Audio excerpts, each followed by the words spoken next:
اعوذ باللہ من الشیطان الرجیم بسم اللہ الرحمن الرحیم رب اشرح لی صدری ویسر لی امری واحلل عقدۃ من لسانی یفقہوا قولی۔ السلام علیکم، ایک مرتبہ پھر نئے لیسن میں آپ کو ویلکم کرتا ہوں۔ آج جو ہے ہم نیا لیسن پڑھیں گے، لیکن ہمیشہ کی طرح عربی گرامر کا جو ریکیپ ہم کرتے ہیں تو وہ ہم ریکیپ کرنے جا رہے ہیں۔ پچھلا جو لیکچر تھا، لیکچر نمبر 24 عربی گرامر کا، جس میں ہم نے پڑھا تھا جملہ اسمیہ میں مرکب توصیفی کا استعمال۔ ہم نے پہلے پڑھا کہ مرکب تام کیا ہے اور مرکب جو ہے ناقص کیا ہے۔ مرکب تام مطلب وہ جو کمپلیٹ جملہ، مرکب ناقص وہ جو ایک چھوٹے چھوٹے مرکب ہوتے ہیں جس میں کمپلیٹ جملہ نہیں ہوتا۔ تو اب وہ مرکب توصیفی بھی ہم نے اس کے بعد ہم نے پڑھ لیا کہ مرکب توصیفی کیسے بنایا جاتا ہے۔ پھر ہم نے بنانے کے بعد پھر ہم نے اس کو استعمال کیسے کرنا ہے اپنے جملہ اسمیہ میں، تو وہ میں آپ کو ریکیپ کرنے جا رہا ہوں۔ یہ ریکیپ آپ جو ہے نا وہ غور سے دیکھیے گا۔ جو میرے اسٹوڈنٹس ہیں ان کو تو یہ پتہ ہے، وہ اس کو ایک مرتبہ پھر تازہ کر لیں گے، اور جو پہلی مرتبہ مجھے سن رہے ہیں، اگر وہ چاہتے ہیں اس کورس میں جو ہے نا یہ قرآن شریف کو سمجھنے کے لیے عربک کا کورس اگر وہ کرنا چاہتے ہیں تو وہ شروع سے ہی جو ہے نا وہ جوائن کرے۔ ابھی ہم نے اسٹارٹ کیا ہوا ہے، یہ 2023 میں یہ کورس ہے جس کا لیسن 24واں لیسن میں پڑھا رہا ہوں، اور آج 25واں لیسن ہم پڑھیں گے، اسٹارٹ کریں گے۔ تو یہ جو بھی نئے اسٹوڈنٹ ہیں وہ شروع سے اس کو سمجھنے کی کوشش کریں، تو انشاءاللہ قرآن جو ہے وہ بھی یہ سمجھنے کی کوشش، یہ سمجھنا شروع کر دیں گے، اور بہت آسانی کے ساتھ۔ جی تو اب یہ پرانی قلم ہے، اب یہ ایک پورا جملہ ہے، یہ پرانی قلم ہے۔ اب پرانا قلم، ٹھیک ہے، یہ جیسے آپ کو پتا ہے کہ ہم جب بھی پورے جملے کی بات کرتے ہیں تو اس میں دو چیزیں آتی ہیں۔ جملہ اسمیہ میں دو چیزیں آئیں گی، ایک آئے گا مبتدا اور ایک آئے گی خبر۔ مبتدا وہ ہوتا ہے جس کے بارے میں خبر دی جاتی ہے۔ اب یہاں پہ جب آپ دیکھتے ہیں یہ پرانے قلم ہے، اب یہاں پہ مبتدا ہے یہ ایک یہ سمجھے کہ اشارہ ہے، ٹھیک ہے، پرانے قلم ہے۔ اب پرانے قلم جو ہے اس کو آپ کیا کریں گے، یہ ایک مرکب توصیفی ہے۔ اب مرکب توصیفی میں پہلے موصوف آتا ہے، پھر اس کی صفت آتی ہے۔ اب موصوف یہاں پہ ہے قلم، صفت اس کی ہے پرانے۔ اب یہ مبتدا اور خبر مل کے کیا بنے گا، یہ بن جائے گا جملہ اسمیہ۔ جیسے اس کا یہ پرانے قلم ہے، حاذہ اقلام قدیمۃ۔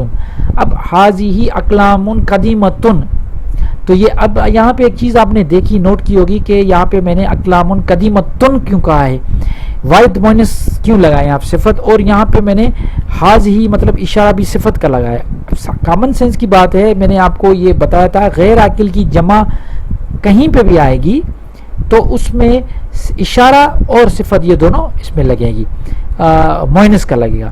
وہ بند دروازے ہیں، موصوف صفت مبتدا خبر، یہ ہو گیا۔ تلک ابواب مغلقۃ، یہ محنتی طلبہ ہیں، موصوف اور صفت یہ مبتدا، اور ہؤلاء طلاب مجتہدون، ٹھیک ہے۔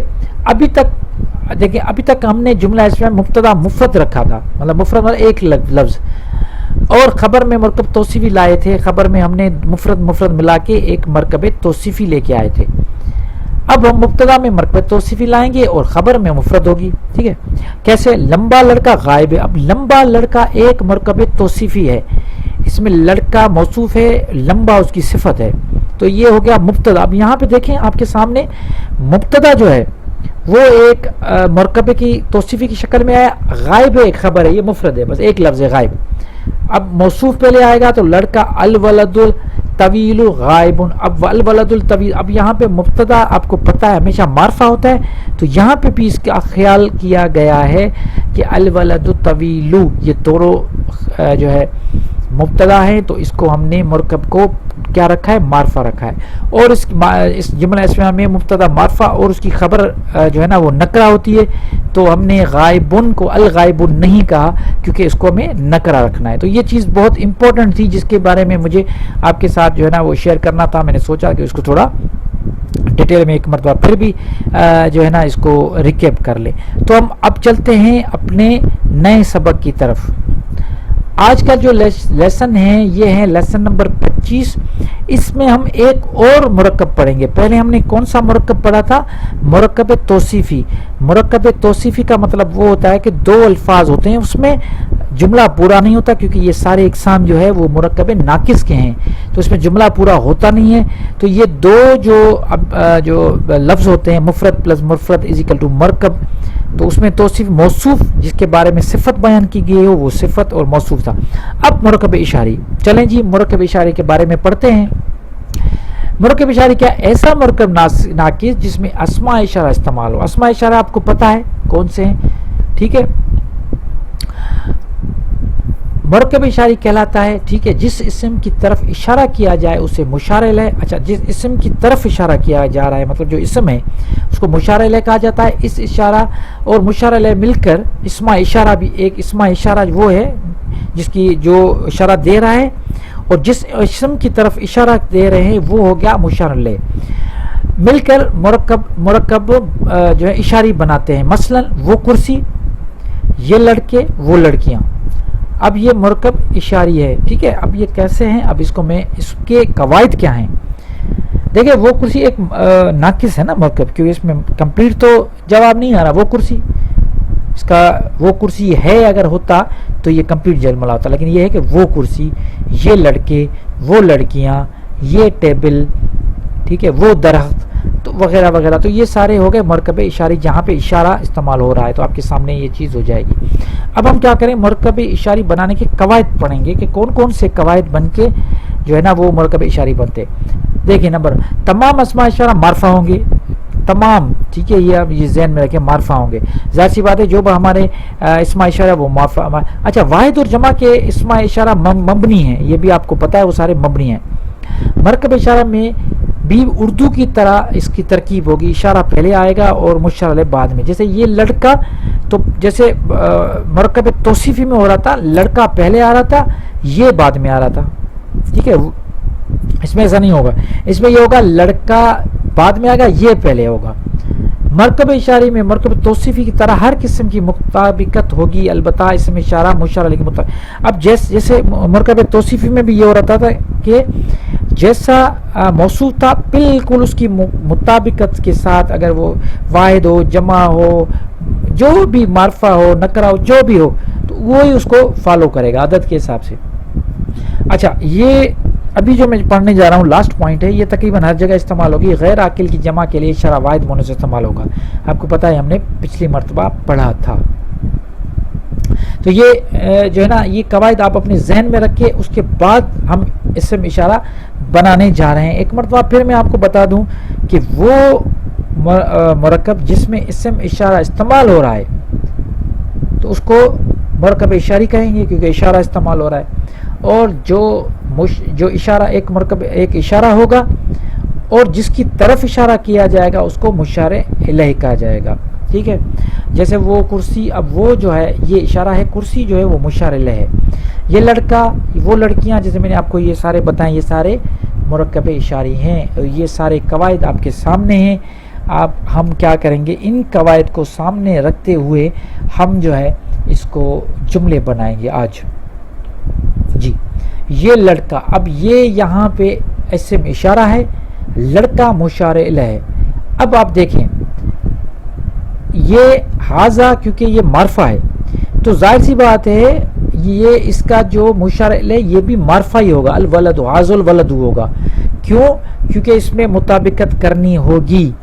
یہ یاد رکھیے گا، یہ کبھی بھی نکرہ نہیں آئے گا. یہ آپ ذہن میں اپنے بٹھا دیں کیونکہ زیادہ تر یہ سارے جو اشارے ہیں یہ معرفہ ہیں. تو کامن سینس کی بات ہے، اگر اس کی اسم اشارہ اگر معرفہ ہے تو مشار الیہ بھی معرفہ ہوگا. جیسے میں نے آپ کو بتا مطابقت سیم ہوگی، مذکر ہوگا تو مذکر، مونس ہے تو مونس، ٹھیک ہے، جمع میں ہے تو جمع، مطلب اعراب کی حالت جو بھی ہیں وہ ساری. اب یہاں پہ اس کو دیکھیں مرفوع ہے تو یہاں پہ بھی مرفوع آئے گا. اگر اعراب کی حالت ہم اگر اس کو چینج کریں گے تو اس کا مشار الیہ بھی چینج ہوگا. اچھا، دوسرا اب یہاں پہ وہ لڑکی، اب وہ اشارہ ہے، اسم اشارہ لڑکی مشار الیہ ہے، مطلب لڑکی کی طرف اشارہ کیا جا رہا ہے، ٹھیک ہے. وہ اشارہ جو ہے وہ جو ہے اسم اشارہ ہے. اب ظاہر سی بات ہے وہ لڑکی ہے تو مشار الیہ کو پہلے ہم رکھیں گے ہمیشہ، جب بھی بنائیں، جب بھی مرکب اشارہ بنائیں گے تو پہلے مشار الیہ رکھیں گے، اس کے مطابق کے حساب سے جب میں نے آپ کو بتایا کہ اس کو دیکھتے ہوئے ہمیں اشارہ لے کے آنا ہے. جیسے الولدو پہلے تھا لڑکا تو ہم نے کیا لکھا الولدو، کیونکہ مرفعی رکھنا ہے تو اس کو الولدو ہی کرنا ہے. تو الولدو کیا تو ہمیں ذہن میں آ گیا تو اس کا اشارہ جو ہے وہ واحد مذکر آئے گا تو حاضہ ہو گیا. ساتھ ہی ساتھ لڑکی ہے تو ہم البنت بنت. اب البنت جو ہے بنتو یہ سیدھی سی بات ہے، یہ لڑکی ہے تو اس کا اشارہ کون سا آئے گا؟ حاضہ، حاضی یا وہ مطلب تل کا آئے گا. ٹھیک ہے تو یہ اچھا اگر یہاں پہ لڑکا ہوتا تو ذالک ذالکل. اچھا اس کو جب ہم پڑھیں گے یہ آپ ذہن میں رکھیں، ہمیشہ میں آپ کو بتاتا ہوں کہ جب بھی الف لام یہ جو حمزۃ الوصل یہ جو الف لام آ جاتا ہے کسی بھی اسم کے آگے، جیسے الولدو آ گیا تو یہ جب پیچھے سے پڑھا جائے گا تو اس کا الف ختم ہو جائے گا، لام کے اوپر ساکن ہو جائے گا، ذالکل ولدو ہو جائے گا تو حاضل ولدو. اب جیسے حاضل بلد آپ نے سنا ہوگا یہ قرآن شریف میں حاضل بلد الامین یاد ہے. تو اسی کے طرح بالکل اسی کی طرح ذالکل کتاب، ذالکل الکتاب نہیں ہوگا، قرآن میں ہے ذالکل کتاب لا رہی مطلب ذالکل. تو جب ساتھ میں پڑھیں گے تو وہ الف جو ہے نا وہ صرف لکھا رہ جائے گا، اس کو پڑھا نہیں جائے گا.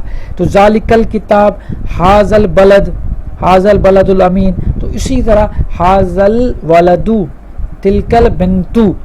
اب یہ چیزیں جو ہے یہ آپ کو جو ہے نا وہ لکھنی ہے، یہ ذہن نشیں کر دینی ہے.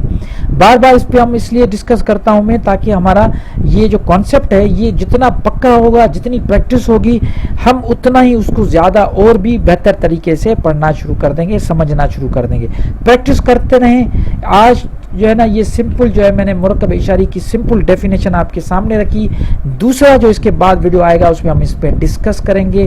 فردر جو ہے ہم جملے بنائیں گے، جملے جمع میں بھی بنائیں گے، اس میں ہم تھوڑا اس کو چینج کریں گے، اس کے اعرابی حالت بھی چینج کریں گے، پھر دیکھیں گے کیا اس میں آتے ہیں. وہ ایک اچھی پریکٹس ہوگی انشاءاللہ وہ نیکسٹ ویڈیو میں. لیکن ابھی تک یہ پہچاننے کی کوشش کریں، مرکب اشاری کو پہچانیں اور ساتھ ہی ساتھ قرآن شریف کو جب پڑھیں گے تو وہاں پہ آپ اس کو پڑھیں بہتر طریقے سے اور یہ سارے پہچاننے کی کوشش کریں کہ مرکب اشارے کہاں پہ استعمال کیے ہوئے ہیں اور کون سے قواعد استعمال ہوئے ہیں اور ان کا مطلب کیا نکلے گا اور کس طرح. اور اس کو ہم جملے میں بھی آگے استعمال کریں گے انشاءاللہ. چھوٹی سبق آپ کو دے رہا ہوں، چھوٹی چیزیں سمجھا رہا ہوں اس لیے تاکہ یہ آپ کے ذہن میں بیٹھتے جائیں. بار بار ویڈیو کو دیکھیں، بار بار سمجھنے کی کوشش کریں. ایک مرتبہ پھر جو نئے ہیں ہمارے جنہوں نے آج یہ ویڈیو دیکھی ہے ان سے یہ گزارش کروں گا اگر آپ چاہتے ہیں کہ قرآن کو سمجھیں، یہ مروجہ ترجمہ کے علاوہ آپ خود ترجمہ کر کے سمجھیں تو یہ بیسٹ طریقہ ہے ایک عربی سیکھنے کا. بہت ایزی ہے، تقریباً 100-125 لیکچر ہوں گے. لیکن میں آپ کے ساتھ یہ وعدہ کرتا ہوں اگر کسی نے بھی یہ 100-125 لیکچر صحیح طریقے سے سمجھیں تو ان کے لیے قرآن کو سمجھنا، ٹرانسلیٹ کرنا کوئی مسئلہ نہیں. کیونکہ انشاءاللہ آگے میں آپ کو قرآن کی وکلبری کے بارے میں بھی انشاءاللہ آگاہ کرتا جاؤں گا. تو اپنی دعاؤں میں مجھے یاد رکھیے گا. اللہ تعالیٰ آپ کو اور مجھے ہدایت دے اور ان سب چیزوں کو بہتر سمجھنے اور دوسرے تک پہنچانے کی توفیق عطا فرمائے. Thank you very much. اللہ حافظ.